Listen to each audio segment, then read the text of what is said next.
Merci de votre présence. Je renouvelle les remerciements pour tous ceux qui ont soutenu cette rencontre entre le SVEC, l'UFR, ISTEME, les collègues de la BU, sans qui cette journée n'aurait pas forcément eu lieu ou ça aurait été plus compliqué de l'organiser. Donc merci à tout le monde, merci aux étudiants d'être présents. Donc moi je vais vous faire une présentation de Christophe ou de Chris. Je me suis amusé à jouer sur les deux. Des fois je vais parler de Christophe et des fois je vais parler de Chris. Peut-être que je me suis trompé. Je vais le lire parce que je ne l'ai pas appris par cœur, voilà, parce que je l'ai fait un peu à brûle-pourpoint. Et puis Christophe ou Chris me corrigera si... Même mon père m'appelle Chris désormais. Donc du coup, moi, je me suis permis on peut rester sur Chris. Oui. Pour m'amuser un peu d'utiliser les deux pour un peu présenter Christophe ou Chris pour ceux qui le connaissent moins. Donc c'est assez factuel et puis ça permettra un peu de voir un peu ces lignes d'évolution et puis de peut-être mieux saisir les raisons pour lesquelles il s'est intéressé aussi au personnage de Violette Maurice. Donc en guise de propos laminaire, voici quelques éléments biographiques sur Christophe et ou Chris qu'on ne saurait réduire en tant qu'artiste à l'écriture de scénarios de BD. Avant de venir à la BD, Christophe a suivi un cursus en histoire tout en menant le métier de libraire. Les raisons peut-être de sa passion et de son passage de Christophe à Chris pour les livres et plus spécifiquement pour la BD historique. À Brest, donc là où il est né, à la fin des années 90, il fonde avec deux amis illustrateurs et scénaristes Erwan Lucas, dit Aubion, et Julien Lamanda, l'atelier des violons dingues, dédié aux arts graphiques et plastiques. Christophe décide alors de s'éloigner de l'Éducation nationale pour que Chris puisse se consacrer à l'écriture et de scénarios. En 2002, Chris publie la BD Toussaint 66 et la série dans un genre plus fantastique, Le Déserteur avec Aubion. L'année suivante, Christophe ou Chris, à lui de nous le dire, réalise un court-métrage sur sa ville natale, à fond sur les parquets des ponts, couronné du prix de l'Estran comme meilleur scénario. Au fond, sur le parapet des ponts. Au fond, excusez-moi. Ouais, oui. Au début des années 2000, Chris s'engage dans un travail autour de BD historique. Cela devient son fil rouge, presque son ADN. Entre 2003 et 2006, il écrit Un homme est mort. Cette BD documentaire aborde la mort de l'ouvrier Édouard Mazet lors des manifestations et des grèves de Brest entre mars et avril 1950. Il écrit ensuite plusieurs séries historiques, dont Notre mère, la guerre, qu'Olivier Marchal projette d'adapter un jour au cinéma sur des portraits de témoins et d'acteurs de la Grande Guerre. Outre l'écriture de scénarios, Christophe cofonde en 2013 la Revue Dessinée, une revue trimestrielle d'information en bande dessinée, publié en France, qui a été racheté en 2024 par les éditions Casterman. Sur un plan plus politique, Christophe s'engage également au sein du comité de pilotage du syndicat national des auteurs et des compositeurs, non des auteurs de bande dessinée.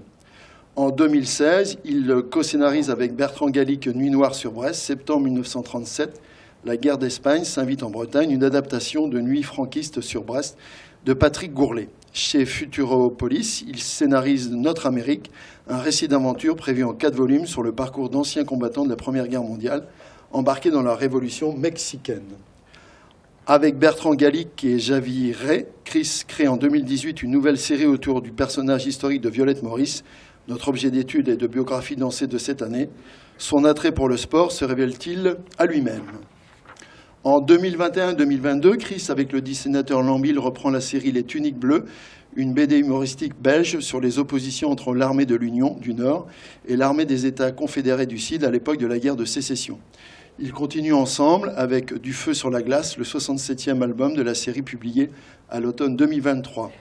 En 2023, ils scénarisent chez Delcourt Tous ensemble avec Michalak et Lode.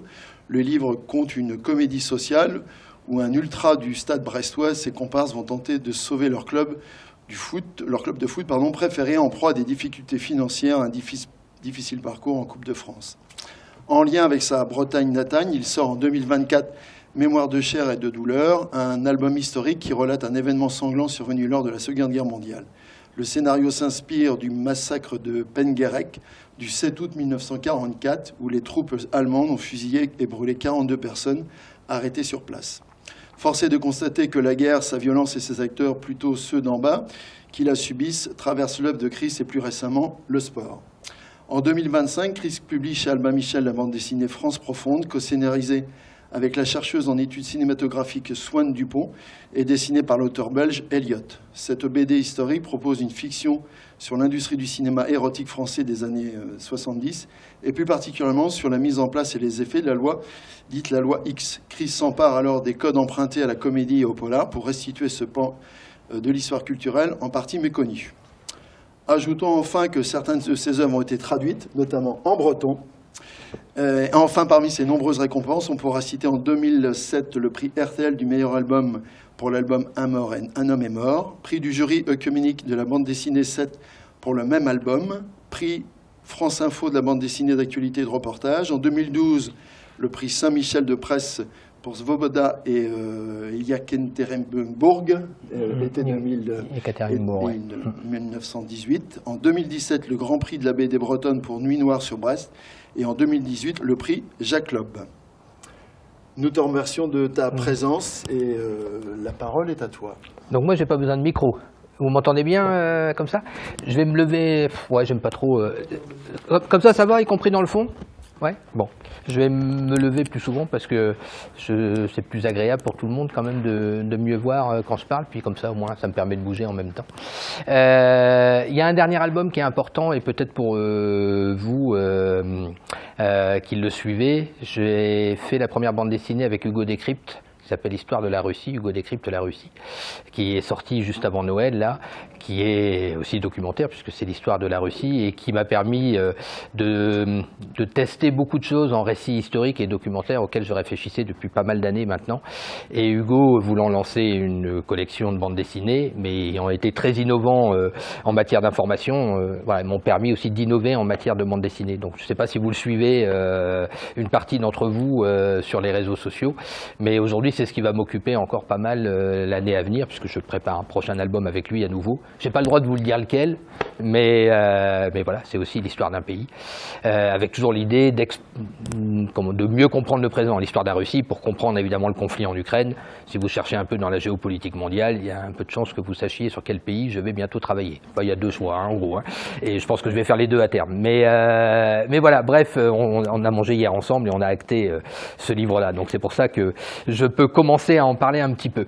Mais donc je vais revenir à Violette Maurice, qui nous intéresse aujourd'hui.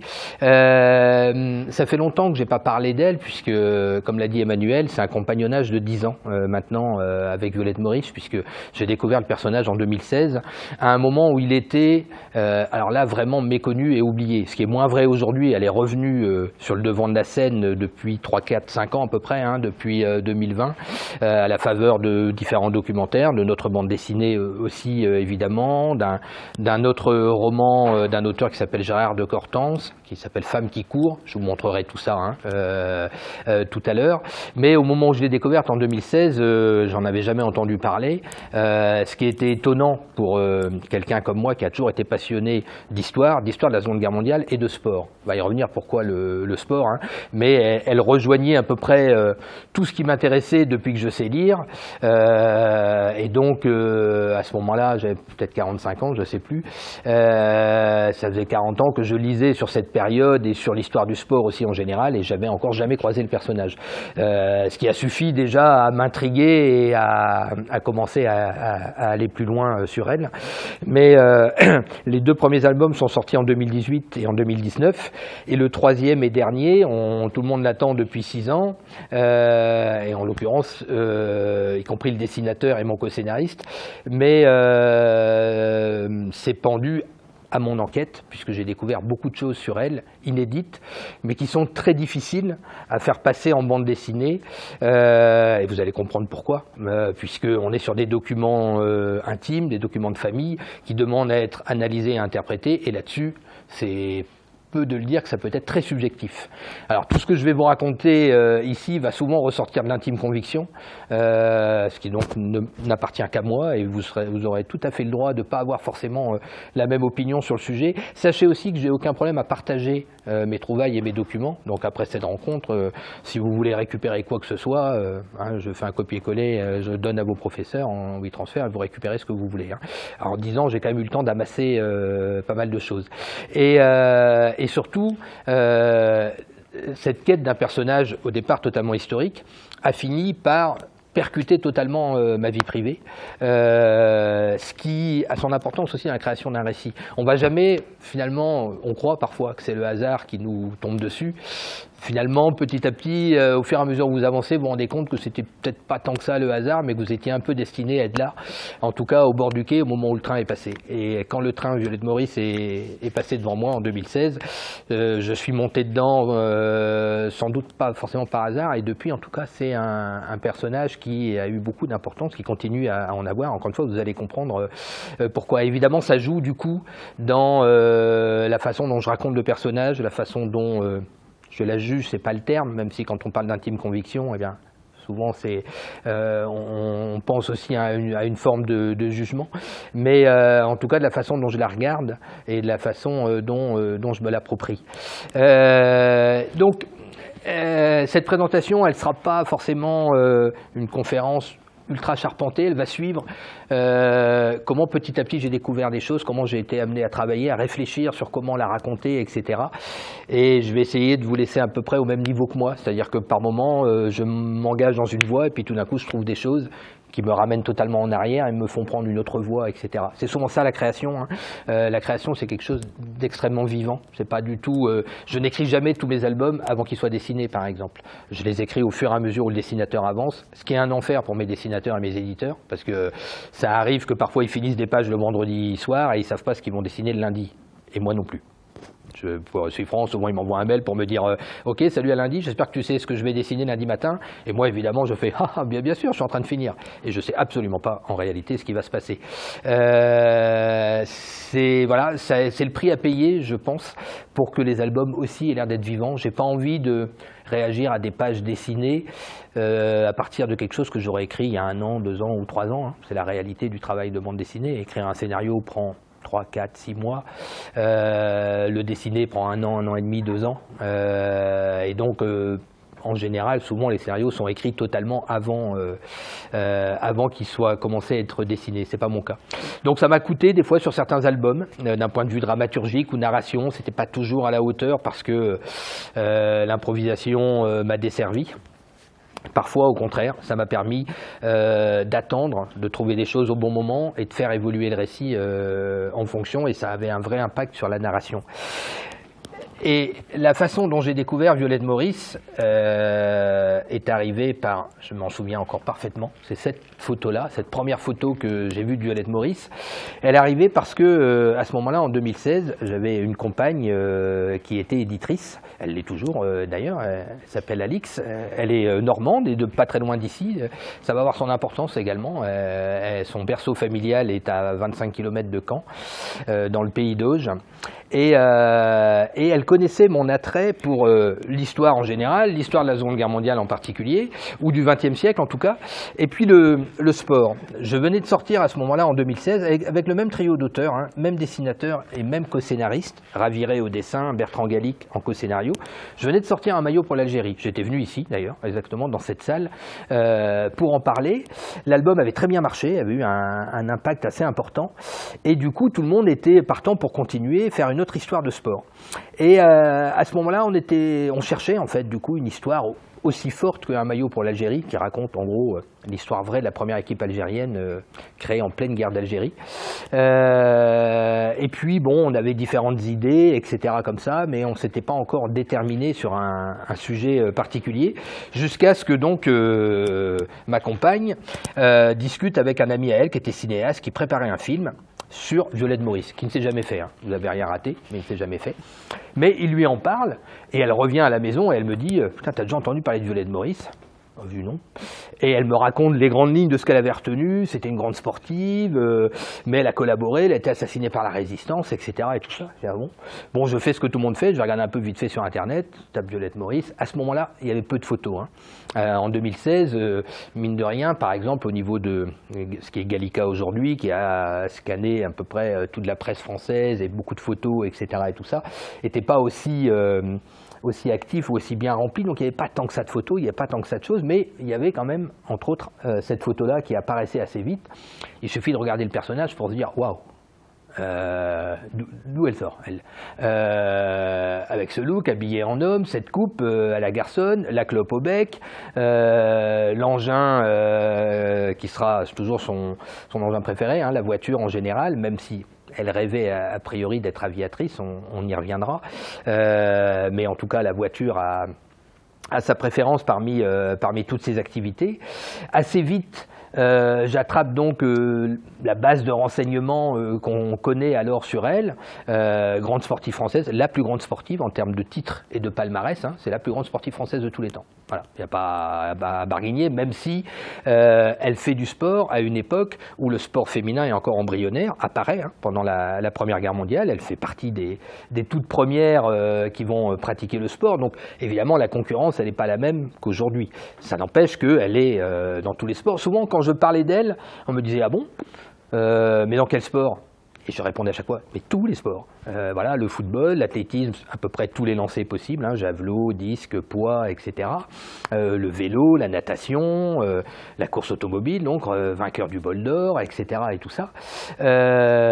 J'apprends aussi assez vite qu'elle a donc subi volontairement une mastectomie intégrale à la fin des années 20. Elle s'est fait volontairement enlever la poitrine pour, soi-disant, conduire plus facilement ses bolides de course, sauf qu'à l'époque, elle avait déjà remporté le bol d'or, alors qu'elle avait encore sa poitrine. Donc on peut estimer que, l'excuse c'est un grand terme, mais en tout cas, c'était peut-être pas forcément la seule raison de le faire. Et puis qu'elle est devenue ensuite chanteuse de cabaret, etc. et tout ça, et donc elle finit pendant la Seconde Guerre mondiale assassinée par la résistance pour fait de collaboration. Et évidemment, ça ne correspond pas du tout. Quand on voit le personnage en rupture totale avec son temps, son époque, les mœurs, etc. et tout ça, et cette femme-là, dont on a les quelques traits de caractère, dont la grande amie est Joséphine Baker, dont la grand-mère est juive algérienne, se retrouve chantre du pétainisme, voire du nazisme, au point d'être assassinée par la résistance. Là, il y a déjà une antinomie qui suffit à poser beaucoup de questions. Et quand on est scénariste, quand on a envie de raconter des histoires, quel que soit le médium au final, ce qu'on adore, c'est quand ça pose question. Voilà. Le jour où on trouve toutes les réponses, en fait, il n'y a plus rien à raconter. Donc, on n'adore qu'une chose, c'est que ça nous pose question, quand on trouve, ça nous repose des questions supplémentaires, etc., etc. C'est peu dire que Violette Maurice pose des questions et ne cesse encore de nous en poser. Et en 2016, on n'est pas encore au point où on en est aujourd'hui. MeToo, par exemple, n'a pas encore eu lieu. L'histoire des premières sportives trans, etc., commence à peine à arriver. Enfin, on n'est pas encore autant dans ces problématiques qui sont par contre très actuelles. Mais très vite, le personnage va prendre une modernité en plus extrêmement importante, en étant comme si elle était presque un siècle avant l'heure, au centre de beaucoup de débats actuels dans la pratique sportive, dans la théorie du genre, etc. Et tout ça. Là, on a un personnage quand même assez extraordinaire pour ça.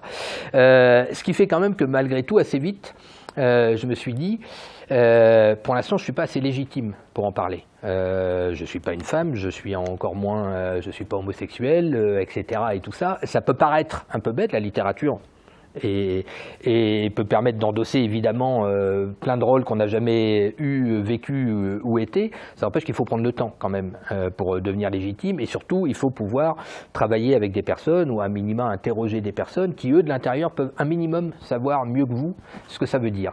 Coup de chance, quand j'ai commencé à faire les recherches, il y avait une biographie qui sortait un peu du lot, qui était sortie en 2009, un peu inaperçue à l'époque, je vais vous montrer quand même les livres, mais qui avait été écrite par Marie-Jo Bonnet.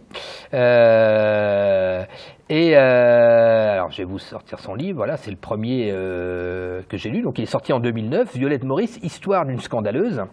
Et Marie-Jo, je vais vous la montrer parce que je trouve toujours important de montrer quand même les visages des gens qui travaillent. Voilà Marie-Jo Bonnet. Marie-Jo Bonnet, elle, a un long parcours derrière elle de militante homosexuelle. Dès les années 70, elle a fondé un groupe qui s'appelle les Lesbiennes Rouges. Quand vous fondez un groupe qui s'appelle les Lesbiennes Rouges dans les années 70, vous avez un peu de caractère quand même. Après avoir travaillé beaucoup sur la résistance, notamment en Normandie, parce qu'elle vient d'une famille issue de la résistance, elle est tombée sur le personnage de Violette Maurice également, à travers ses recherches, et elle a commencé, pareil, exactement comme moi, à se poser beaucoup de questions sur elle, à se demander si tout ce qu'on racontait était quand même réel, ça paraissait assez incroyable, et donc de commencer à faire les premiers vrais travaux scientifiques autour de Violette Maurice. Coup de chance, je me suis dit, il faut que je contacte cette dame. J'ai mis une petite annonce sur Facebook en disant, quelqu'un connaît Marie-Jo Bonnet, aurait ses coordonnées ou autre, j'ai besoin de la rencontrer. Et en fait, une autre amie éditrice avait travaillé avec elle, nous a permis de nous rencontrer. On s'est beaucoup amusé pendant 10 ans ensemble. Aujourd'hui, on est tout à fait raccord sur notre façon de voir Violette, mais pareil, on y reviendra.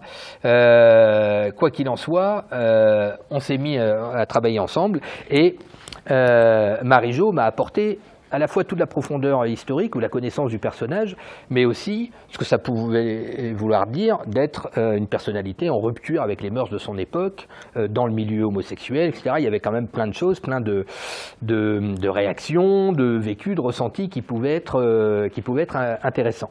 Et on s'est mis à travailler ensemble avec finalement un angle, c'est que je viens aussi d'une famille de résistants, alors là pour le coup vraiment de la première heure, hein.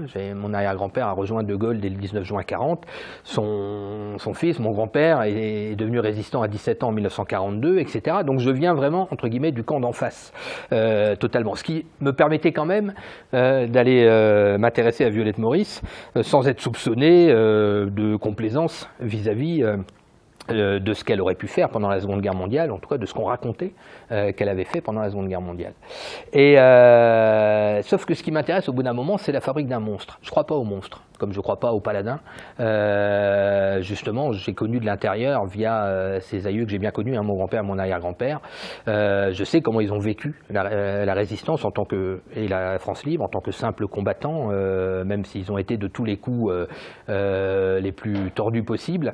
Et donc je sais que personne n'a été un chevalier blanc, ou très peu. On peut peut-être parler de Jean Moulin, qui quand même regroupe une grande partie des caractéristiques d'un personnage d'un courage assez incroyable. Mais quand même, on sait bien que c'est souvent bien plus gris clair ou gris foncé que noir ou blanc. Et donc on ne croyait pas assez vite au portrait qu'on nous faisait de Violette Maurice pendant la Seconde Guerre mondiale. Pour résumer, hein, quand même, collabo, ça c'est une chose,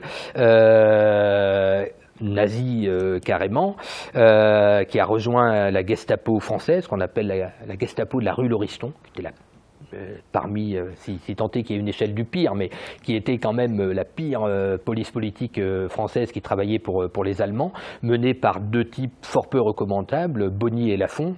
Hein, on se croirait dans du cinéma de genre, mais on est vraiment là-dedans. Je vous montrerai la tête des affreux après, parce que eux, on peut quand même parler pas mal d'affreux.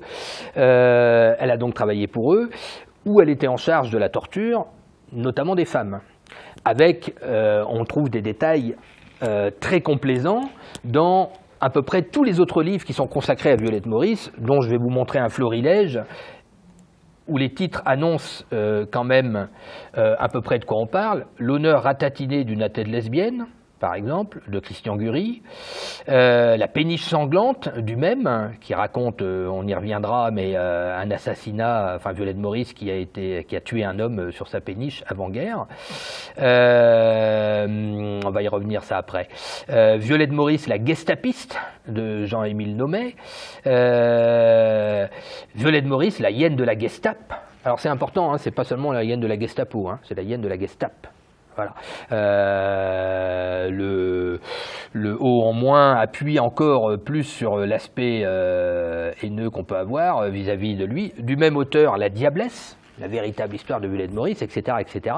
Dans ces livres-là, vous trouvez que, par exemple, décrit avec force détail, dialogue, etc., et tout compris, que, par exemple, une des tortures préférées de Violette Maurice était de déféquer dans la bouche des résistantes. Voilà, attaché à un siège, etc., après avoir déjà subi moult tortures, etc. J'ai oublié de vous dire que toute lesbienne qu'elle était, revendiquée, assumée, et on y connaît aujourd'hui à peu près une bonne partie de ses compagnes, en tout cas, Violette Maurice aurait été la maîtresse de Himmler, tant qu'à faire. Hein. Hitler était déjà pris. pas de bol. Il restait Himmler quand même, donc elle a été la maîtresse d'Himmler avant-guerre, etc. et tout ça. Tout ça est étalé complaisamment à longueur de page dans ces livres-là. Et continue encore aujourd'hui d'être repris, puisqu'il n'y a pas si longtemps, il y a 2 ans, si je ne dis pas de bêtises, durant l'été, Libération, journal de gauche pourtant, normalement sérieux, fait une série sur les plus grandes espionnes de l'histoire, et Violette Maurice en fait partie parce que Violette Maurice, au-delà d'avoir collaboré, avant même que les Allemands soient en France, aurait espionné pour les nazis, en leur fournissant notamment 2 choses importantes, l'intégralité des plans de la ligne Maginot, bien sûr, parce que vous savez, une chanteuse de cabaret sportive connaît assez bien les plans de la ligne Maginot. Et elle est assez bien intégrée dans tous les états-majors français pour pouvoir récupérer l'intégralité des plans de la ligne Maginot. Je ne suis même pas certain que ça existait totalement au sein de l'armée française encore à l'époque. Et elle a également livré la liste de l'intégralité du parc automobile de l'armée française, tout ça avant-guerre. Hein. Donc c'est pareil, parce que Violette Maurice comprenait comme elle conduit les bagnoles, elle sait assez bien aussi l'intégralité du parc automobile de l'armée française à cette époque-là. Tout ça est répété, écrit dans Libération, hein, encore, noir sur blanc, sans que personne, à un moment donné, quand même, se pose réellement la question d'où ça sort, c'est quoi les sources, comment ça a pu être possible réellement, etc. et tout ça. Et là, vous commencez à fouiller, parce que quand même, à un moment, on va s'y intéresser, on va raconter sa vie, et il n'y a rien. Et quand je dis il n'y a rien, c'est rien. Il n'y a même pas un écrit de Violette, par exemple. Il y a une vague interview dans un journal des années 20 où on entend, entre guillemets, sa voix. Depuis, on a redécouvert une archive sonore aussi, une rare archive sonore où on entend sa voix. Mais il n'y a pas une lettre, hein, il n'y a pas un journal intime, il n'y a pas rien du tout. Est-ce qu'il y a à ce moment-là des documents administratifs, des sources? Est-elle appointée par l'armée allemande? A-t-elle un grade? A-t-elle des ordres de mission? Ah non, tout a disparu, tu penses bien, on a tout brûlé en 1944-45. C'est marrant parce qu'il y a quand même eu le procès de la Gestapo de la rue Lauriston, a eu lieu, hein, avec plein de documents. Il n'y en a pas un, je me suis fadé tous les trucs, il n'y a pas même un qui cite Violette Maurice. Le noir complet. On finit par finalement avoir l'impression que tout remonte presque à une sorte de source unique au départ, qui finissent tous par s'autociter les uns les autres. Vous l'avez vu passer très vite fait. C'est un roman qui sort en 1978 d'Auguste Le Breton qui s'appelle Les Pégriots et qui s'intéresse à un drôle de type surnommé Joe la Terreur. Quand je vous parlais qu'on était chez les Tontons Flingueurs, on y est. Hein. Joe Attia de son vrai nom, qui dans les années 30 a trempé déjà dans pas mal d'affaires louches entre le milieu des affaires et la politique, et puis qui va se retrouver dans la bande de la rue Lauriston, qui s'en sort, lui, et Auguste Le Breton, qui est un auteur de romans policiers, hein, de polars, de romans de gare, j'en suis lecteur, hein, c'est pas du tout méprisant, écrit ce roman, Les Pégriots, inspiré de la vraie vie de Joe, mais qu'un roman. Et c'est lui, dans ce roman-là, le premier qui va employer l'expression, justement, la hyène de la Gestapo, qui aurait été le surnom de Violette Maurice, soi-disant. C'est totalement apocryphe, ou en tout cas issu de témoignages. Et Raymond Ruffin, lui, de son côté, est l'historien du maquis Surcouf, qui est le plus grand maquis normand, le seul à avoir réellement participé aux opérations du débarquement de Normandie, notamment. Il a écrit plusieurs histoires du maquis Surcouf et a pu, pour faire ses différents livres, est-ce que je dois avoir les Lucioles de Manuy, par exemple, ici, qui raconte donc le maquis Surcouf en Normandie. Alors, c'est régulièrement réédité et mis à jour. Hein. C'est pour ça que vous avez 2 biographies de Violette Maurice, 2 livres sur le maquis Surcouf, souvent republiés à 10 ou 15 ans d'intervalle, et il a pu recueillir la parole des survivants du maquis Surcouf, qui est une parole, qui est un témoignage recueilli un certain temps après la guerre. On sait à quel point la parole est fragile. Un témoin, c'est extrêmement précieux, mais un témoin, ça trompe aussi. La mémoire, on n'en parle même pas. Pour avoir connu la vie en période de conflit, hein, j'ai vécu en Irlande du Nord à un moment dans les années 80 où on était vraiment en pleine guerre civile, j'ai expérimenté ce phénomène de la mémoire qui disparaît et qui revient d'un coup d'un seul, 15 ans après, des choses assez étonnantes. Donc on peut tout à fait imaginer qu'à minima, si Raymond Ruffin a recueilli beaucoup de témoignages corroborant des choses sur Violette Maurice, il n'y a pas de documents, il n'y a pas d'autres sources en fait à mettre en face pour corroborer ces témoignages. Et vous allez voir qu'il y a beaucoup de choses qui peuvent être sujettes à caution pour des raisons très éloignées de la recherche historique. Bref, on était un peu dans ce magma-là d'informations sur Violette Maurice qui se répétaient ou s'autocitaient sans pour autant quasiment rien trouver réellement. Et c'est la première raison qui nous a poussé à choisir un mode de narration très particulier. Très vite, on s'est dit qu'on n'allait pas pouvoir raconter cette biographie de façon un peu classique, où on fait vivre un personnage et on le fait parler, réfléchir, enfin on est dans sa tête. Sauf que comment être dans la tête de Violette Maurice quand j'ai même pas 10 phrases d'elle? Et quand sa personnalité paraît parfois totalement à gauche ou totalement à droite, totalement à l'opposé, selon des choses que l'on trouve. Quand on va peut-être la montrer un petit peu quand même en photo,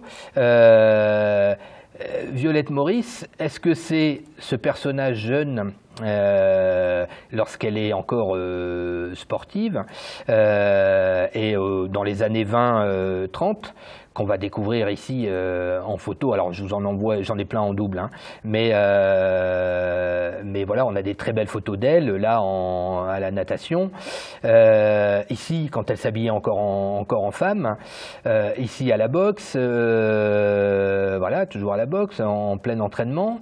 Vous la voyez, c'est bon là une jeune femme de bonne famille, bourgeoise, tout ce qu'il y a de plus classique, hein. Alors elle n'est pas sur cette photo de foot, mais elle est ici, là, voilà, hop, on la voit ici au centre avec son équipe. On est en 1923 sur cette photo-là. On la voit ici au lancer du javelot. Voilà, lancer du poids également. Alors ça, je ne pense pas que ce soit elle, mais elle lui ressemble beaucoup. Elle a été ambulancière pendant la Première Guerre mondiale, hein, elle est très patriote, elle s'engage, c'est là où elle va apprendre à conduire entre autres. C'est possible que ce soit elle au centre, mais on n'en est pas certain. En tout cas, c'était ce type d'uniforme. Alors attendez, on retrouve des photos qu'on a déjà vues. Ici, on a Raoul Paoli, qui était un grand athlète de l'époque.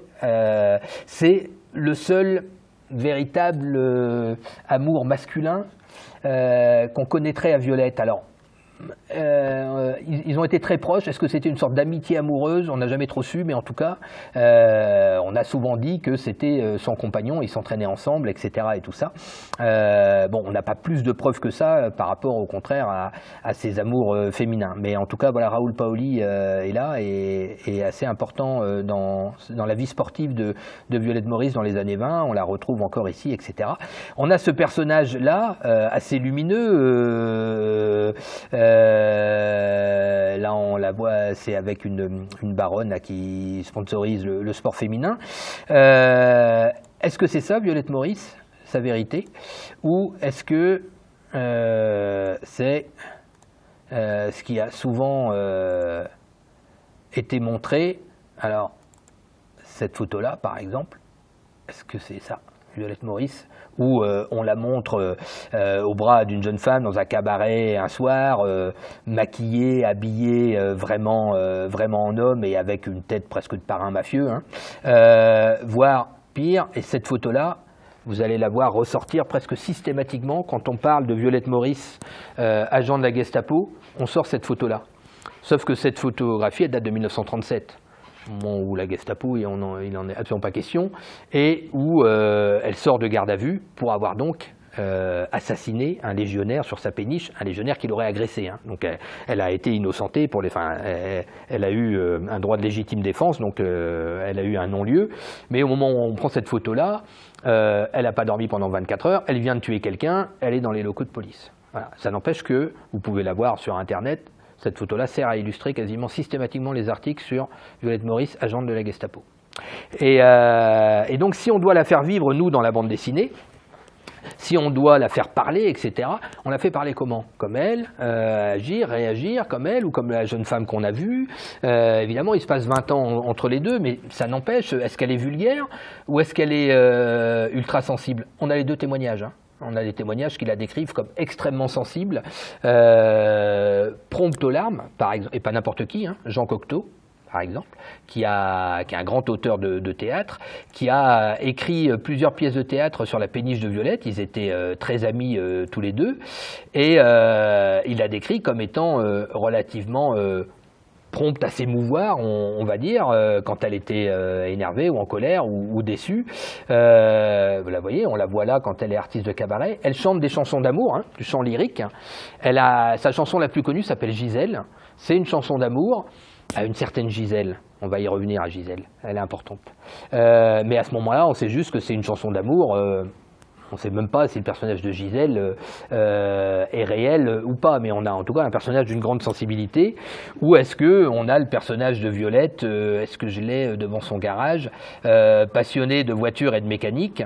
Et bon, on a vu la première photo que je vous ai montrée d'elle, mais bon, on la voit souvent dans des tenues comme ça, vraiment un peu de baroudeuse. Alors pas là. Où est-ce qu'on la voit? Alors là, voilà, on la voit ici. Là, elle est en femme. Bah là, c'est elle. Là, elle est extraordinaire avec ses lunettes. Là, c'est assez merveilleux. Donc, assez vite, on s'est dit, on va pas pouvoir parler d'elle un peu à la première personne, être à sa place et tout ça. Et donc, on va inventer un personnage. On va passer par la fiction pour mieux raconter le réel.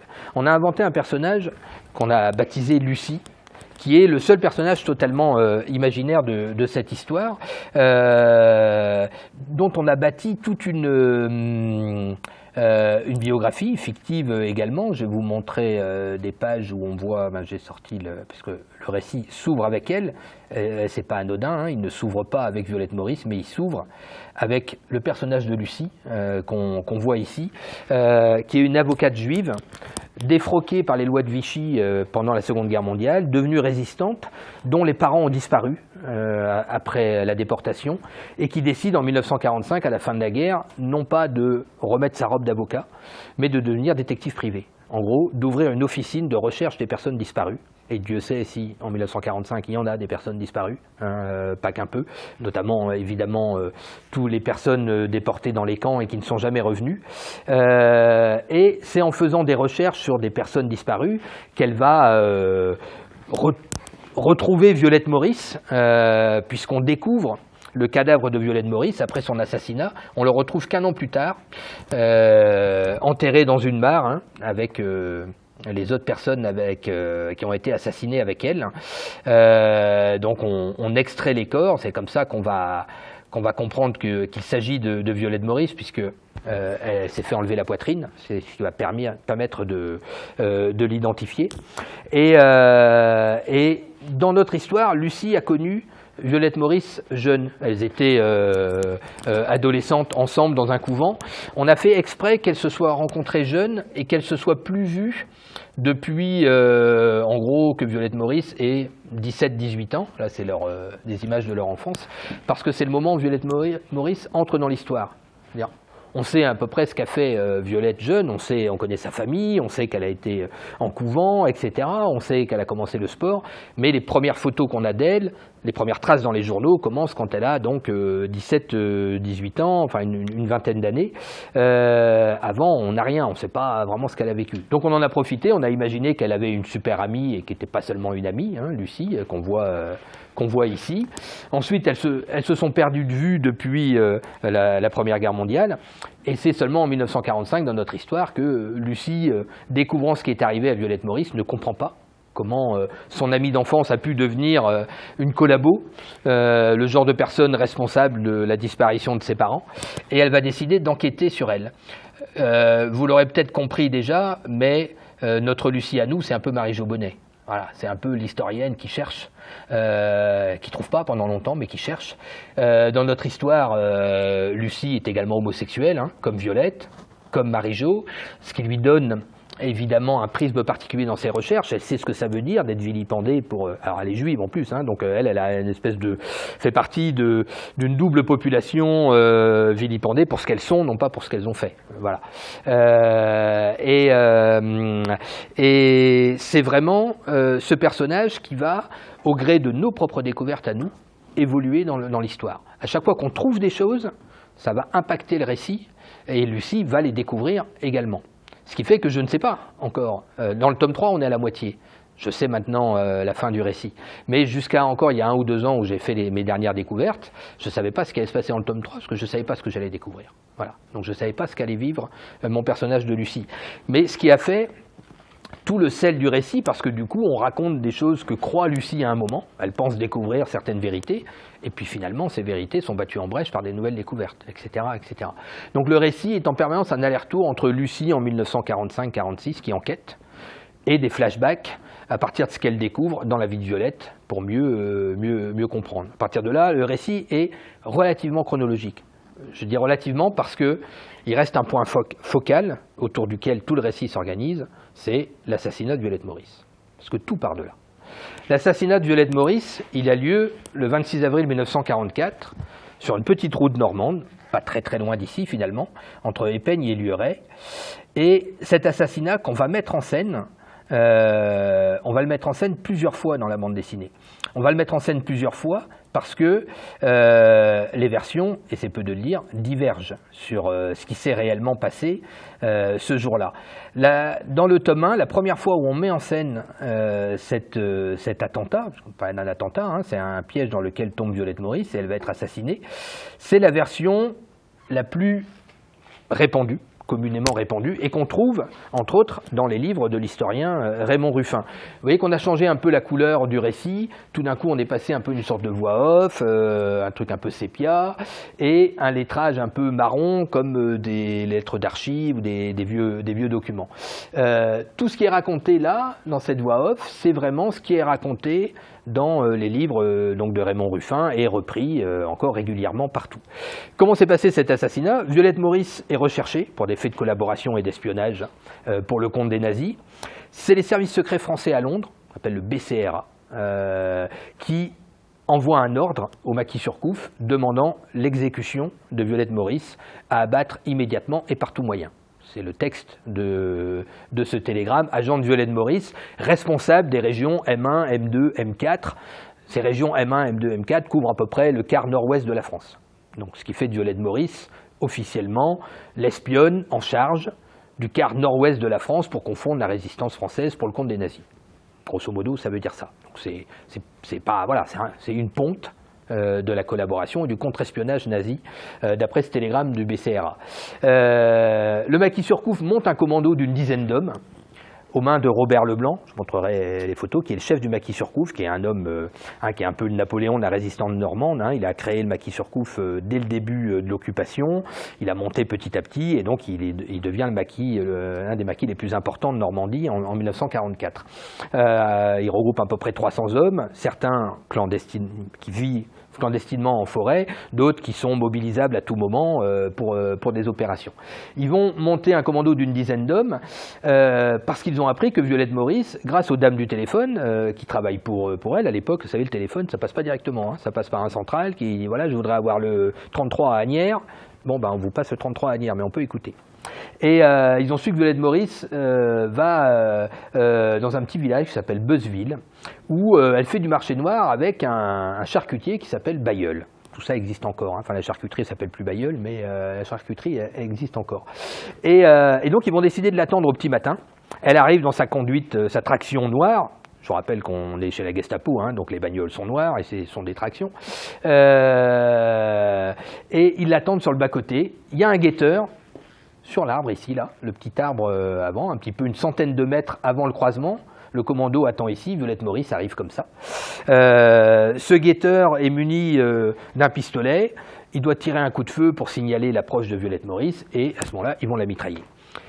Et le matin, quand Violette Maurice arrive, le guetteur fait son œuvre. Alors, je ne l'ai pas dessiné encore là, si, ici sans doute. Voilà, en gros là. Le guetteur fait son œuvre, mais Violette Maurice conduit tellement vite que les membres du commando n'ont pas le temps de réagir et ils n'ont pas le temps de tirer. Alors je rappelle qu'on est le 26 avril 1944. On est allé sur place, du coup, quand même. Même à 110, 120, vous avez à peu près 10 secondes pour voir la voiture arriver. Alors soit vous n'êtes pas super réactif, soit il y a... Enfin, en tout cas, il n'y a pas trop d'explications. Vous l'attendez depuis 2 heures. Ça fait 2 heures que vous êtes là, il y a le mec qui prévient, qui dit « Ok, elle arrive », ça fait 10 secondes, boum, putain, elle est passée, on n'a pas eu le temps de tirer. Bon, ok. Donc, ils se disent « Merde alors, on va la voir le soir. Elle va bien revenir sur Paris à un moment, le soir on va la voir. » Et donc le soir, ils l'attendent. Sauf que là, ils ont prévu le coup, ils ont dit elle roule tellement vite qu'on va mettre un chariot quand on va la voir arriver. Ils vont faire traverser le fameux carrefour qu'on a vu avec une charrette, un gros cheval et une charrette bien remplie, etc. Ça va bloquer la voiture, là on mitraille et voilà. Et c'est ce qui va se passer. Sauf que pas de bol, quand elle revient ce soir-là, elle n'est pas toute seule. Dans la voiture, il y a donc le charcutier Bailleul, sa femme, son gendre et surtout les 2 enfants du couple qui ont 13 et 14 ans à l'époque. Tout le monde meurt dans la fusillade. C'est la guerre, hein. Voilà. La voiture est emportée, les corps sont jetés donc dans une mare et vont être découverts qu'1 an plus tard à la Libération, mais le coup est accompli, on a eu Violette Maurice, etc. et tout ça. Ça, c'est ce qui est raconté ad vitam aeternam depuis les années 70-80, les premiers livres sur elle, les années 90, etc. et tout ça. Et il n'y a rien qui vient contredire ce récit. Sauf qu'en 2016, il y a un livre qui sort. Et ce livre, il n'est pas écrit par n'importe qui, il est écrit par la secrétaire du maquis Surcouf. Donc pas vraiment une copine de Violette Maurice, hein, bien au contraire, c'est une maquisarde, et pas n'importe quelle maquisarde. Voici son livre, Au cœur du Vièvre, avec le maquis Surcouf. Je vais vous montrer là bien. C'est le journal intime de Simone Sauteur, surnommée Puce, c'est son nom de guerre, qui est la seule femme à avoir pris le maquis en Normandie, c'est-à-dire avoir rejoint en clandestinité les maquisards. Il y avait plein d'autres femmes qui faisaient du renseignement ou autre, mais qui étaient ce qu'on appelle sédentaires, qui restaient habitées chez elles ou autre et tout ça. Elle est avec les maquisards, elle est la seule femme. Elle est la secrétaire de Robert Leblanc, qui a une 40aine d'années, elle a 20 ans. Et elle est surtout la seule femme à avoir tenu un journal intime pendant sa clandestinité. Ce qui est évidemment à la fois extrêmement rare, surtout extrêmement dangereux. Les Allemands seraient tombés dessus, dedans il y a à peu près tout. Mais bon, elle l'a fait, et c'est ce journal intime qu'on a retrouvé, qu'elle a réécrit au propre après la guerre, et qui est enfin édité en 2016. Qui est donc un document extrêmement précieux, parce qu'il raconte toute la vie du maquis Surcouf pendant son année et demie de clandestinité, et puis évidemment qu'il ne manque pas d'évoquer l'assassinat de Violette Maurice, puisque c'est quand même un des principaux faits d'armes du maquis Surcouf. Sauf qu'elle écrit quoi en 2016? Alors, je tiens à dire, son journal intime est édité par l'amicale des amis du Surcouf, hein, qui est tenue principalement par les descendants du maquis Surcouf, mais par un type qui est très bien, qui s'appelle Alain Corblin, et qui est un descendant aussi de maquisards, mais qui cherche un peu la vérité du maquis. Lui, ce qui l'intéresse, c'est vraiment ce qu'ont vécu les hommes dans le maquis à ce moment-là. Je vous montre Puce, par exemple. Alors, elle est un peu plus âgée là que pendant la guerre, mais la photo est intéressante parce que c'est la machine à écrire sur laquelle elle a écrit son journal intime, sur laquelle elle tapait les ordres, mais qu'elle a traîné partout pendant sa clandestinité, et sur laquelle elle a écrit le journal intime, qui est une machine très particulière, une Mignon. Vous voyez, en fait, c'est une espèce d'aiguille que vous trimballez sur les lettres, pour ensuite que ça écrive sur le papier. C'est un modèle très particulier, hein, de machine à écrire. Ça aura son importance aussi sur la fin, cette machine. Voilà, Puce, un petit peu plus tard, après-guerre, qui est un personnage extrêmement intéressant parce que, je vous l'ai dit, seule femme à prendre le maquis. Elle sera mariée 3 fois après-guerre, divorcée autant de fois, ce qui est déjà assez rare dans les années 45, 50, 55. La 3e fois quand même, la première fois avec un résistant du maquis Surcouf, la 3e fois avec un soldat allemand, vétéran, unijambiste, qui a perdu une jambe dans les opérations de déminage après-guerre. Alors une héroïne de la résistance qui se marie avec un vétéran allemand dans les années 45-50, autant vous dire que ça fait d'elle un personnage très en rupture. Pas éloigné finalement de la rupture de Violette Maurice quelque part. Et vous vous dites, c'est quand même bizarre, pourquoi on a attendu si longtemps pour éditer, la voici à la fin de sa vie, hein, elle a vécu assez tard. Il y a un collège à son nom aujourd'hui, le collège Simone Sauteur, depuis 1 an ou 2 ans je crois. La voici toujours là. Vous dites quand même pourquoi on a mis autant de temps à éditer a édité son journal intime. Alors, où est-ce que je suis allé mettre j'ai un extrait. Alors, excusez-moi, parce que j'ai dû refaire tout, j'avais perdu tous mes docs autour. Pièce assassinat Violette, voilà. Hop, le journal de Puce. Que raconte Puce à propos de l'assassinat de Violette Maurice? Il y a une page qui est consacrée. Et Madame Violette Maurice, comme les autres, est tombée dans le guet-apens de Robert. Robert, c'est Robert Leblanc. Imaginez un peu notre stupeur puis notre joie lorsque le soir, compulsant les papiers des serviettes, le soir de l'attentat donc, nous avons constaté que Monsieur André, l'intime des Bailleuls, ce gros homme à la mine vulgaire qui conduisait la voiture attaquée, ce n'était ni plus ni moins que Violette Maurice, la célèbre championne des courses automobiles. Autrefois membre du 2e bureau français, elle était devenue un principal agent de la Gestapo, etc. et tout ça. Puis elle raconte en détail l'attentat. Et elle fait de Violette Maurice aussi tout à fait une gestapiste, etc. Et tout ça. Sauf que dès le début, il y a quelque chose qui ne marche pas du tout. C'est qu'on comprend qu'il ne savait pas que Violette Maurice était dans la voiture. Qu'est-ce qu'il savait? Qu'un certain Monsieur André. En fait, c'est comme ça se présentait Violette Maurice. L'information qu'ils avaient via les dames du téléphone, c'est qu'un certain Monsieur André, intime des Bailleuls, un gros homme à la mine vulgaire, je vous rappelle, pas de poitrine en plus, etc. Quand ils ont extrait le corps, ils ne se sont pas rendus compte tout de suite que c'était une femme. C'est seulement le soir même. Alors, on a un autre document qui corrobore ça, c'est le rapport de Robert Leblanc qu'on a retrouvé depuis, où lui-même le soir fait un rapport qui a été édité également, mais récemment, où il raconte tout ça, et effectivement il raconte qu'ils ont découvert le soir même qu'il y avait Violette Maurice dans la voiture, dont ils font également une gestapiste. Mais en tout cas, l'histoire de le matin où ils l'ont raté, pardon, on va le dire clairement, c'est du pipeau absolu, pipeau complet. Or, c'est raconté en long, en large et en travers dans tous les bouquins que vous pouvez lire, sauf celui donc de Marie-Jo Bonnet. Donc, dès le départ, là, vous dites, ah ouais, ok, alors en fait, pas du tout, quoi. Et quand vous commencez à fouiller un peu plus, vous vous rendez compte que la réalité, c'est que, par exemple, le télégramme du BCRA est certainement un faux. Voilà. Quand on le confronte à des véritables télégrammes du BCRA, on se rend bien compte qu'il est un peu trop beau pour être vrai. Que, en tout cas, s'il y avait eu un ordre d'abattre Violette Maurice, eux, ils ne l'ont pas suivi parce qu'ils ne savaient même pas qu'elle était dans la voiture. Et que leur véritable cible était donc ce fameux charcutier Bailleul qui, effectivement, était un collabo notoire. Dont, effectivement, on n'avait pas prévu la présence dans la voiture de sa femme et de ses enfants, surtout. Là, ça tique un peu plus. Il y a 2 enfants qui sont morts. Bon, quelque part, vous pouvez dire, les Américains, ils ont fait 1000 fois pire en bombardant les villes normandes pour la libération. Des civils morts, je crois que c'est 20 000 Normands, si je ne dis pas de bêtises, pendant l'été 44, sous les bombardements américains. Parmi eux, évidemment, beaucoup de femmes, beaucoup d'enfants. N'importe quel soldat peut vous dire, vous mettez à la place d'un Robert Leblanc, on mitraille, on tire dans le tas, il y a 2 enfants qui sont morts et 2 enfants qui sont morts. Ça n'empêche que quand même, retenez ça parce que là, il y a un truc. Il y a quand même quelque chose qui commence une petite musique qui commence à titiller un peu. Ce dont on est sûr, en tout cas, c'est que Violette Maurice n'est pas la cible, et que l'attentat s'est pas passé comme on l'a raconté, etc. et tout ça. Donc, évidemment, ça commence à invalider un peu tout le reste du discours, potentiellement. Et à ce moment-là, on est en train d'écrire le tome 1 et tout, quand on découvre ce document-là. C'est pour ça que dans le tome 1, vous avez la version de l'attentat établie par Raymond Ruffin. Dans le tome 2, vous allez avoir la version de l'attentat racontée par Puce et par d'autres détails.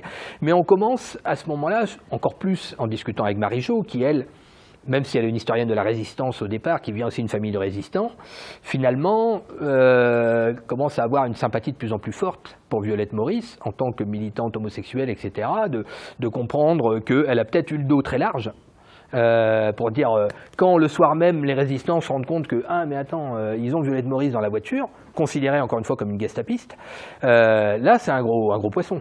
Donc, on a tué 2 enfants, mais enfin, c'était pas pour n'importe quoi, c'était pour choper un gros poisson. Et en plus, ce gros poisson, il n'y a personne pour le défendre. D'abord, elle est morte. Ensuite, qui va le défendre? Les collabos eux-mêmes. Ils vont défendre une femme qui s'habille en homme, qui est à 1000 lieues de toutes les valeurs réactionnaires du gouvernement vichiste ou Pétain, par exemple. Et j'en ai la preuve, puisque j'ai retrouvé un article dans un journal collabo, qui évoque la femme de demain, la femme française de demain, ne sera en tout cas certainement pas à l'image de cette homasse de Violette Maurice, sportive, travelot, dégénérée, enfin voilà. En fait, y compris dans le milieu de la collaboration, Violette Maurice est un repoussoir total. Alors, on ne parle même pas de la résistance, puisqu'on la considère comme une gestapiste. Donc, en fait, il n'y a personne pour la défendre après la guerre. Et quand on va redécouvrir son corps, etc., que cette histoire, finalement, ressort, on dit, bah ouais, il y avait Violette Maurice dans la voiture. On oublie savamment de dire qu'on ne savait pas, mais voilà, il y avait Violette Maurice dans la voiture. Tout le monde la charge.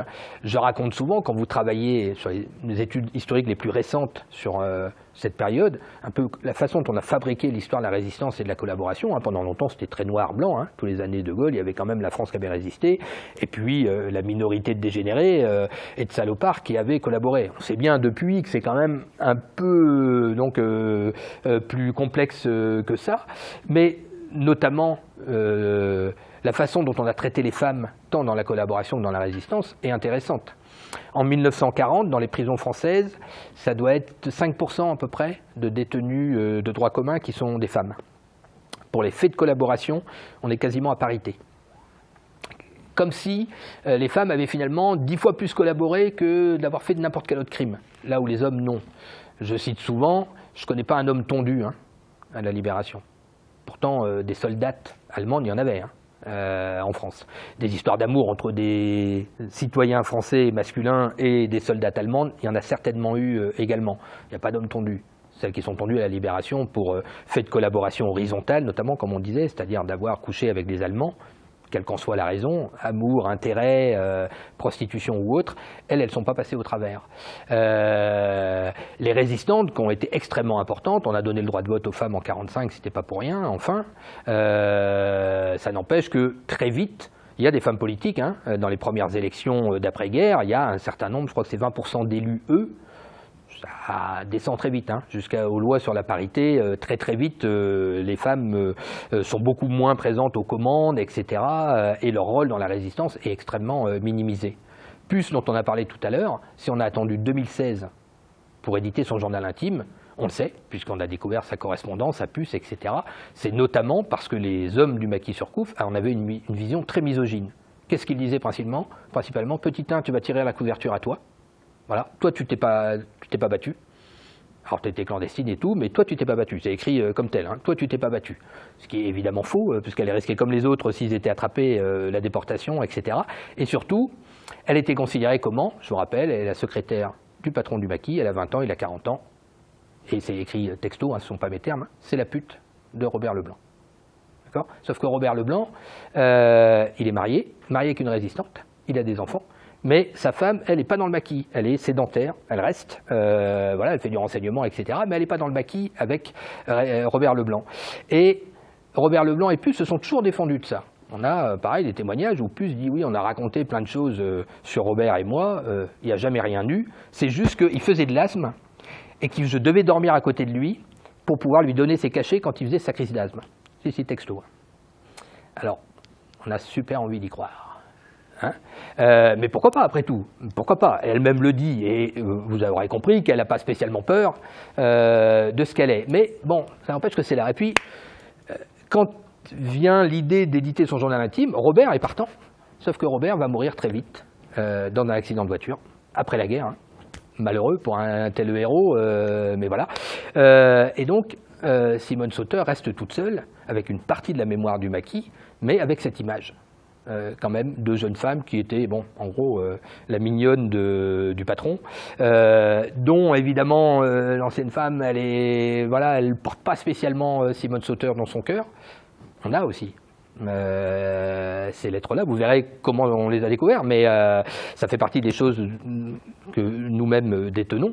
Et ce qui fait que son journal intime, en fait, va être enterré jusqu'en 2016 quand même. Et c'est pas anodin, parce que du coup, ça laisse après le champ à toute la rumeur de s'installer, des fantasmes autour de l'assassinat de Violette Maurice de s'installer, de devenir vérité, alors que son journal intime serait sorti en 1945. On le savait déjà, qu'en tout cas, Violette Maurice n'était pas la cible, etc. À partir de là, tout le reste peut être faux. Et donc, on est parti quand même pendant plusieurs mois, si ce n'est plusieurs années, avec Marie-Jo, en se disant, on va peut-être pas innocenter Violette Maurice, mais on est en train de faire un travail pour montrer que cette femme a été jugée avant tout en tant que femme homosexuelle, en rupture avec son temps, son époque, sa société, beaucoup plus qu'en tant que collabo. Voilà. Jusqu'à ce que on découvre également des documents dans les papiers de Puce. Alors comment j'ai découvert ces papiers. C'est là où je disais que la vie intime, parfois, se mêle aussi. Parce que là, on voit que c'est la vie intime, finalement, de Simone Sauter et de Robert Leblanc, a un impact sur la recherche historique à venir. Et de la même façon, alors que j'étais en plein travail sur Violette Maurice, alors ça devait être en 2021, il y a eu tout le confinement pendant 2 ans, etc., qui a retardé les visites sur place, les témoignages qu'on voulait avoir, etc. Mais bref, il y a une jeune femme, scénariste, qui vient présenter un projet de bande dessinée chez mon éditeur. Rien à voir. C'est un projet qui s'appelle Fille de pute. Et Fille de pute, c'est un roman autobiographique qui, à l'époque, est encore un projet potentiellement de bande dessinée. Cette jeune femme s'appelle Swann Dupont. Elle vient le présenter chez mon éditeur. Et elle dit, voilà, c'est ma vie. J'ai grandi entre ma maman, qui est cantinière, etc. Et puis, quand j'ai eu 7 ans, mon père a quitté ma mère, qui était donc mère avec 3 gosses, pour se mettre en ménage avec une prostituée. Et j'ai grandi entre, d'un côté, ma mère et une belle-mère prostituée dans la caravane. Enfin, voilà, et j'ai grandi avec ces 2 éducations, maman au foyer, belle-mère prostituée.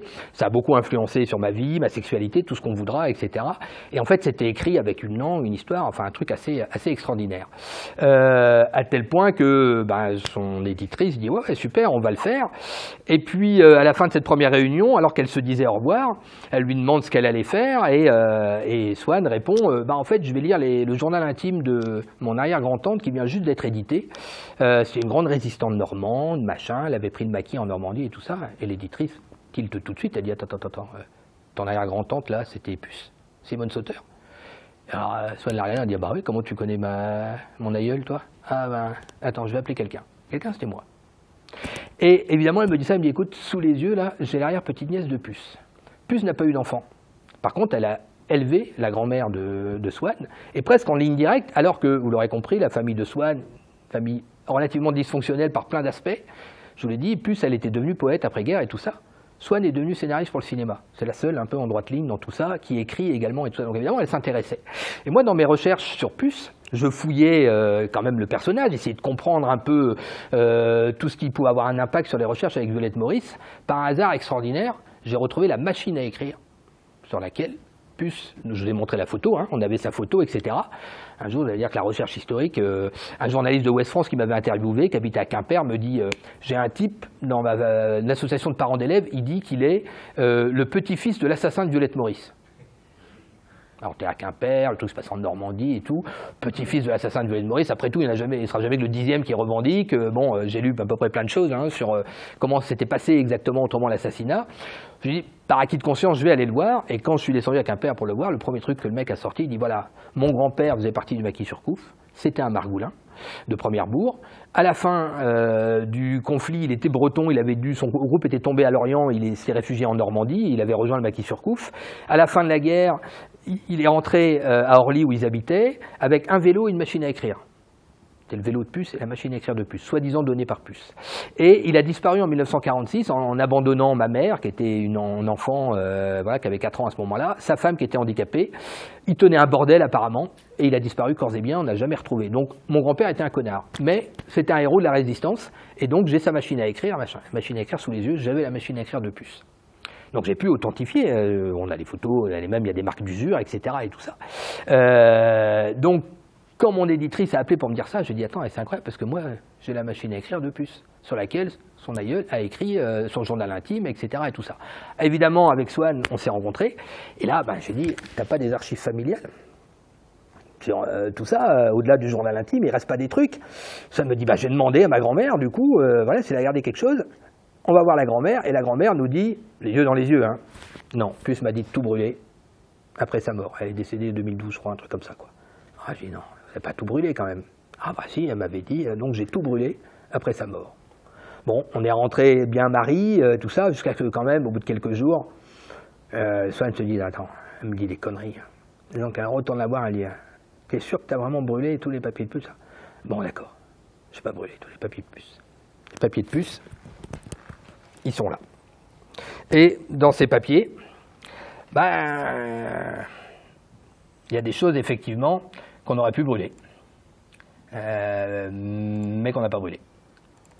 Hop, voilà. Par exemple, dans les papiers de puce, il y a un poème comme ça. Quand on le lit, pour Parrain Robert, parce qu'elle l'appelait Parrain, Noël 1944, au long des sentiers, des chemins, ils vont souvent, main dans la main, lui si grand, elle trop petite, etc., etc. On ne va pas le lire en entier, mais vous pourrez le lire quand vous aurez le temps, si vous en avez envie. C'est un poème qui, à demi-mot, plus qu'à demi-mot, est un poème d'amour, qui peut être une amitié amoureuse, qui peut être une petite fille, entre guillemets, qui écrirait à son parrain. Bon, la petite fille n'est plus tout à fait une petite fille, mais c'est surtout que, par exemple, il y a cette lettre-là, qui date, qui est contemporaine. Alors, on s'est embêté à la relire encore, à la redéchiffrer, donc je vais vous la lire vite fait. Sur la route, c'est une lettre de Robert. Je montais seul d'Elbeuf, le cœur joyeux. Il était 7 heures seulement. J'allais dîner avec toi, 3 petits points. Et puis, tu vois, il est 9 heures à ma montre, je suis à 3 km de toi. Alors, on n'arrive pas trop à lire, mais il y a une raison à la con, un truc bête, il le dit lui-même. Rien à faire, je crois qu'il a crevé en vélo. Tu seras privé de moi ce soir. Quoi, tu vois, ma gosse chérie, si ce n'est pas un comble, etc., etc. Et à la fin, mais tu sais que je t'aime comme tu peux m'aimer, tu le sais, etc. Bref, c'est une très très belle lettre d'amour, et une longue lettre écrite sur un papier jeté comme ça en pleine clandestinité. On a d'autres papiers où Puce raconte au maquis.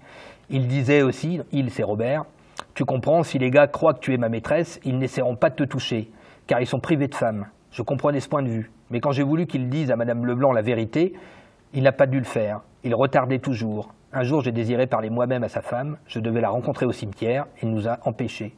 Il pensait qu'elle accepterait la force des choses, physique, qu'elle lui passait une liaison, mais qu'elle n'accepterait jamais un amour de cœur seulement. Je n'ai jamais pu comprendre ce point de vue-là, etc. Et tout ça. Bref, on a au final une photo de Robert, prise dans l'intimité aussi, etc. Et tout ça. Et en découvrant ça, on se dit, ok, en fait, ils avaient effectivement une liaison. Et les gens du maquis, évidemment, le savaient bien.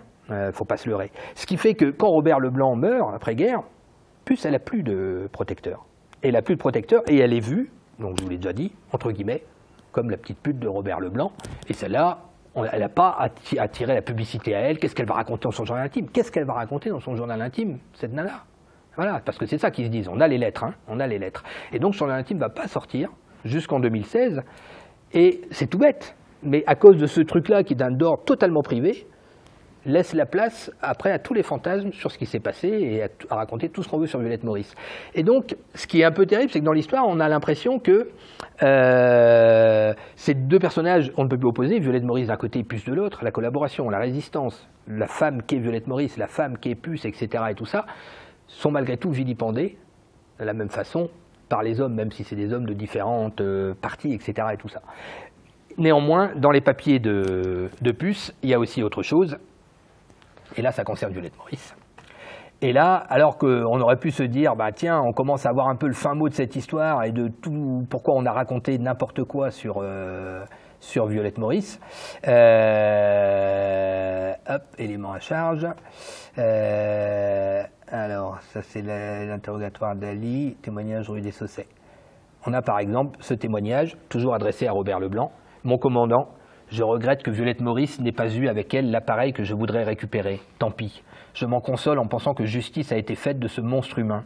Je ne sais si vous l'avez connu de son vivant, mais si vous l'aviez vu frapper les malheureux et malheureuses victimes de la rue des Saussets, les injuriant et se livrant sur eux aux pires brutalités, vous auriez eu un des plus répugnants spectacles auxquels il est possible d'assister. En la supprimant, vous avez mérité ma profonde reconnaissance de toutes ces victimes, et elles sont nombreuses. H. de Prélané. Je cherche ce H. de Prélané depuis des mois maintenant, si ce n'est des années, je ne le trouve pas nulle part. Mais c'est une lettre contemporaine, pareil, écrite pendant la guerre. Qui va s'embêter à écrire à un commandant de la résistance si c'était, pardonnez-moi, des fadaises? Évidemment, personne. Ce que raconte, je pense, là, on a la première pièce, la plus potentiellement juste, la première seule archive, qui incrimine réellement Violette Maurice. Voilà. Bien au-delà des racontards qu'on a pu avoir, qui finalement, c'est le plus terrible. Tout est faux dans ce qu'a raconté Ruffin autour de l'assassinat de Violette Maurice ou autre, et en même temps, peut-être que tout est vrai. tout est vrai, elle a réellement collaboré, elle a peut-être réellement torturé. En tout cas, si on lit ce papier, on peut le croire comme tel. Il y a d'autres pièces qui incriminent Violette Maurice. Depuis, on a découvert l'interrogatoire d'un policier qui s'appelle le commissaire Ali, qui est un commissaire en poste à Rouen, qui est capturé après avoir cherché à s'enfuir à la fin 1944. Il est interrogé en décembre 1944 et c'est lui qui a dû mener l'enquête sur la disparition de Violette Maurice. À ce moment-là, ils ne savent pas encore qu'elle a été assassinée, mais sur sa disparition. Et il le raconte, on a les 3 pages de son interrogatoire. Voilà, affaire Violette Maurice, tuée le 29 avril 1944 à Beuzeville. Monsieur Dargent m'a donné l'ordre d'accompagner mes collègues Guillotot et Buissonneau à Beuzeville, où ils se rendaient pour enquêter au sujet de la disparition d'une voiture, avec Violette Maurice et 5 personnes. Nous avons retrouvé dans cette localité l'officier Noring, Otto, donc c'est un Allemand, venu d'Évreux, la Gestapo d'Évreux en l'occurrence, et un nommé Charlie, venu de Paris, avec une quinzaine d'individus à la solde des Allemands, français, et je crois qu'ils étaient attachés au service de la rue Lauriston. Donc c'est la Gestapo de la rue Lauriston. Le fameux Charlie, pareil. Impossible de retrouver qui était ce fameux Charlie dans la bande d'affreux de la Gestapo de la rue Lauriston. Mais ce qui est sûr, c'est que le commissaire Ali, au moment où il témoigne en décembre 1944, il essaye un peu de se sauver les fesses. Il n'a pas de raison d'inventer ça. Or, on ne mobilise pas 15 types de Paris jusqu'à Beuzeville à la tête d'un type. On voit qu'ils vont rester 3 jours sur place avec les Allemands et tout ça pour essayer de retrouver Violette Maurice, si ce n'est pas quelqu'un pour eux. Voilà. Donc, petit à petit, on a fini par trouver des documents mais qui ne sont pas du tout, en fait, ceux qui ont été utilisés par les autres bouquins, qui corroboraient finalement une bonne partie de la rumeur, etc. Et tout ça. Et c'est ce qui est terrible dans cette histoire, c'est que après bientôt 10 ans à lire, à enquêter sur elle, etc., j'ai l'impression de toujours pas... C'est pas que j'en sais pas plus sur Violette Maurice, j'en sais 1000 fois plus. Est-ce que pour autant je me suis approché de la vérité de Violette Maurice ? Non. La complexité du personnage, c'est toujours le même personnage dans lequel cohabite la petite fille juive, la grande sportive, celle qui avait peur de rien, celle qui était en rupture peut-être avec son temps, mais qui aujourd'hui aurait été considérée comme... Sa vie s'arrête en 1940 à Violette Maurice. Aujourd'hui, il y a des stades à son nom. Aux Jeux Olympiques en France, il y aurait eu un stade Violette Maurice. C'est une évidence. Comme il y a eu un stade Alice Milia, qui est l'autre fondatrice du sport féminin en France. C'est le même personnage, et c'est peut-être le même qui donc torture, effectivement, passe du côté nazi, etc. Alors, comment, pourquoi j'ai l'impression que c'est un personnage qui peut appartenir à tout le monde, et surtout à personne.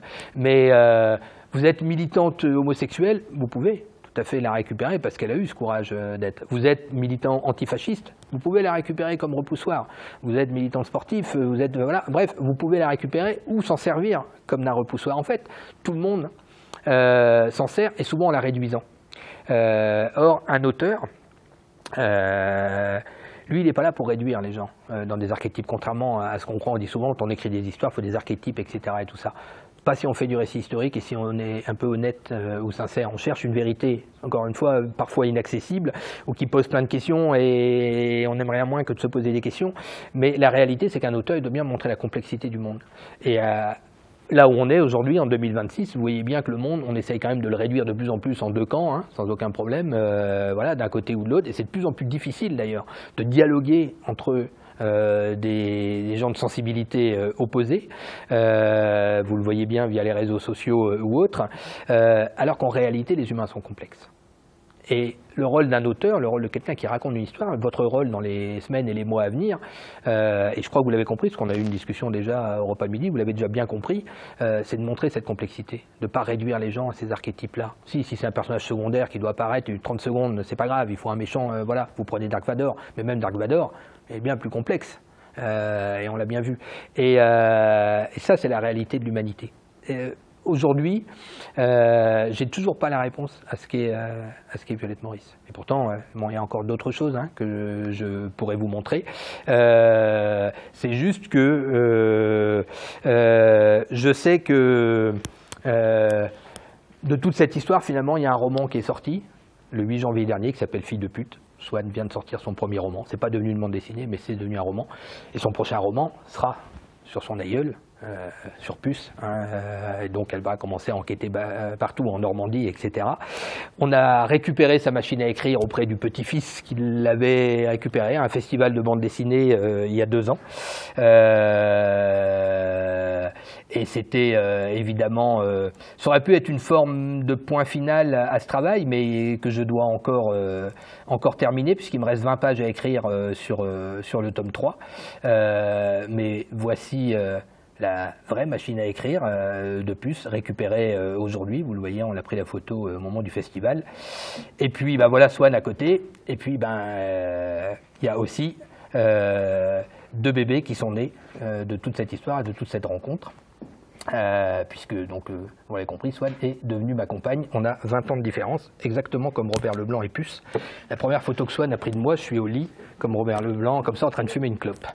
Quand on a retrouvé ces documents, ça nous a fait un peu drôle quand même, bien après. Donc tout ça pour vous dire que, quand je vous disais que c'est un compagnonnage de 10 ans, c'est pas anodin. Voilà, la création, elle est rarement dénuée de votre vie à vous. Vous allez mettre forcément plein de vous dedans, plein de choses repoussoires ou plein de choses au contraire auxquelles vous adhérez. Et en fait, il faut l'assumer comme tel. Voilà, la subjectivité du récit. Moi, la façon dont je parle de Puce, qui apparaît dans le tome 2, qui va apparaître dans le tome 3, évidemment. La façon dont je vais parler de Robert Leblanc, que je peux très bien m'identifier quand même, précisément.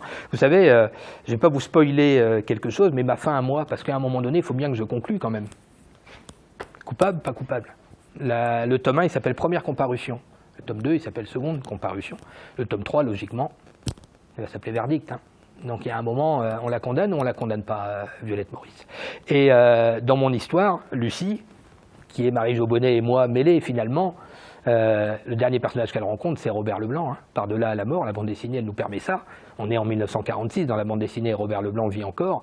Et donc, elle lui assène toute sa vérité à elle, parce que ma vérité à moi, je l'ai maintenant, c'est que ce fameux attentat de Violette Maurice, qu'il a fallu raconter plein de choses après, etc., tu te dis quand même, non, mais en fait, pourquoi on a inventé un peu tout ça, enfin, même s'il l'avait flingué par inadvertance, sans savoir, par hasard, ça restait un fait d'armes. Pourquoi, en fait, ils ont fait ça? On a su par différents documents que la voiture dans laquelle était Violette Maurice, et puis les autres personnes assassinées avec elle, a servi dès le lendemain pour un autre coup de main des résistants. On a su toujours pareil par le journal de Robert Leblanc. Une voiture mitraillée par 10 commandos, où ont été tirés, si on en croit Raymond Ruffin, exactement 157 balles, parce que les résistants sont restés se faire chier à compter les balles, mais c'est écrit. 157 balles, le lendemain, en avril 1944, en clandestinité, une voiture, qui conduit une voiture, par les autorités, a été réparée. On a pu changer les pneus, la carrosserie, trucs partout, les vitres, tout qui ont explosé, elle a servi dès le lendemain. La réalité, à mon avis, et là c'est extrêmement subjectif ce que je vais vous dire, je nierai devant un tribunal que je vous l'ai dit, c'est qu'ils ont arrêté la voiture. Oui. Ils ont arrêté la voiture. Ils ne l'ont pas mitraillée, ils ont arrêté la voiture. Ah merde, il y a des enfants dedans. Mais qu'est-ce qu'on fait? Voilà.